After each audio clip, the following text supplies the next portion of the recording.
Assalamualaikum warahmatullahi wabarakatuh.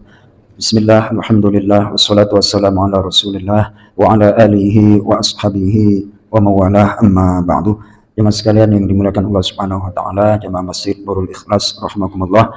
Pada kesempatan kultum malam ini saya ingin menyampaikan ayat 22 dari surah Muhammad, surah yang ke-47. Ayatnya ayat 22 ini tentang ancaman orang yang memutus silaturahim. A'udzu billahi minasyaitonir rajim. Fahal 'asaitum in tawallaitum an tufsidu fil ardi wa tuqatti'u arhamakum. Ulaika alladziina la'anahumullahu fa'asammahum wa a'ma absarahum. Artinya ayat 22, maka apakah sekiranya kalian berkuasa, kalian akan berbuat kerusakan di bumi dan memutuskan hubungan kekeluargaan. Ini adalah ancaman bagi orang-orang munafik. Jadi sifatnya orang munafik kalau mereka diberikan kekuasaan, membuat kerusakan dan memutus silaturahim. Jadi dampaknya itu adalah dampak sosial, membuat nggak nyaman.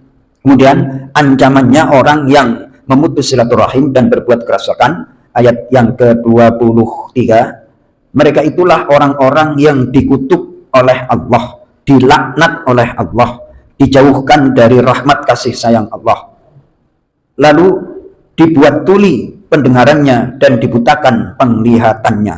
Maknanya adalah orang kalau senantiasa berbuat kerusakan dan memutus silaturahim, Allah akan butakan mata hatinya dan pendengarannya. Udah budak aja. Kalau dikasih nasihat itu enggak berbekas, tidak membekas dan tidak berkesan. Nah, tadi itu sebenarnya saya ingin menyampaikan hadis dari kitab Al-Jami' Shaghir karya Imam Asyuti. Ada hadis yang berkaitan dengan ayat ini. Ithnani la yanzurullahu ilaihima yaumal qiyamah. Ada dua orang yang tidak dilihat, maknanya adalah tidak diperhatikan. Bisa jadi dimurkai oleh Allah pada hari kiamat. Dua orang itu adalah qati'ur rahim, orang yang memutus silaturahim. Silaturahim itu adalah orang yang mempunyai hubungan kekerabatan. Padahal seluruh manusia itu adalah bersaudara dari Nabi Adam dan Ibunda Hawa. Kemudian wajarisu, dan tetangga yang jelek. Ini tetangga jelek, saya baca penjelasan hadisnya menarik. Kalau ada kebaikan tetangganya, dia diem. Kalau ada keburukan, diomongin, disebar-sebarin. Itu adalah sifat tetangga yang jelek. Jadi kalau punya berita buruk disebarin, kalau punya kebaikan diem. Itu adalah ciri-ciri tetangga yang jelek. Kemudian dari hadis riwayat Imam Ahmad disampaikan juga, redaksinya ini saya hafalkan Mas Toto karena untuk pedoman hidup saya. Ma min dzambin ajdara ay yu'ajjilallahu al-'uqubah fid dunya ma'a ma yadtakhiru fil akhirah mithlal baghi wa qati'atir rahim. Hadis riwayat Imam Abi Dawud, hadis sahih. Tidak ada dosa yang hukumannya, yang sanksinya disegerakan oleh Allah, disertai besok di akhirat masih disimpan. Seperti halnya menzolimi orang dan memutus silaturahim. Dulu saya nggak percaya Mas Toto, ada hadis seperti ini, Pak Haji Kanaka, nggak percaya, masa sih ada orang kayak gitu. Ternyata beneran ada itu, manusia yang model seperti itu. Dan saya ditampakkan dengan mata kepala saya sendiri.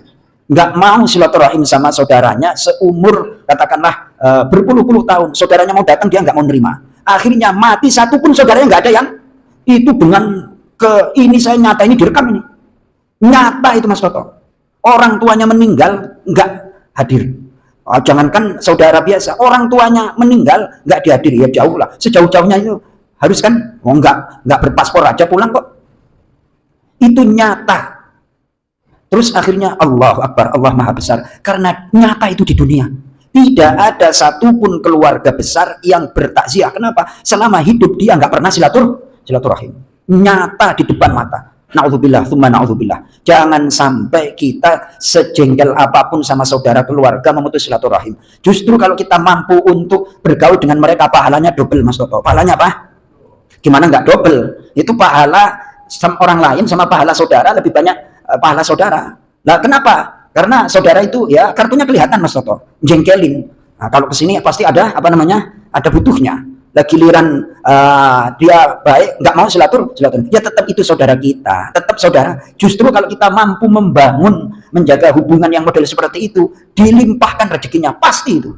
Kenapa? Karena jengkelin Mas Toto. Sesuatu yang jengkelin itu gede apa enggak pahalanya?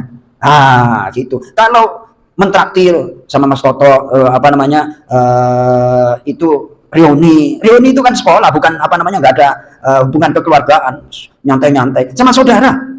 Coba kita perbaiki hubungan sama saudara itu. Ayo kita makan-makan dan segala macam, menjaga hubungan.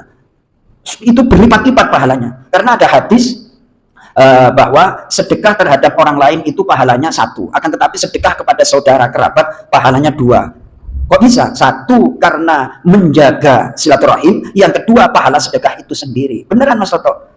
Berat, jengkelin kan kayak gitu, ketahuan kartunya ya Pak Haji karena kaya. Ya, itu jengkelin. Saudara itu ada 2 Mas, ada 3 Mas Toto. Ada yang menyenangkan, ada yang biasa-biasa aja, ada yang menjeng. Nah, dari 3 kategori yang lebih banyak yang mana nih Mas Toto? Didominasi yang mana itu? Pak Sony, ya kan? Udahlah, saudara kita anggap aja ladang pahala. Ladang apa?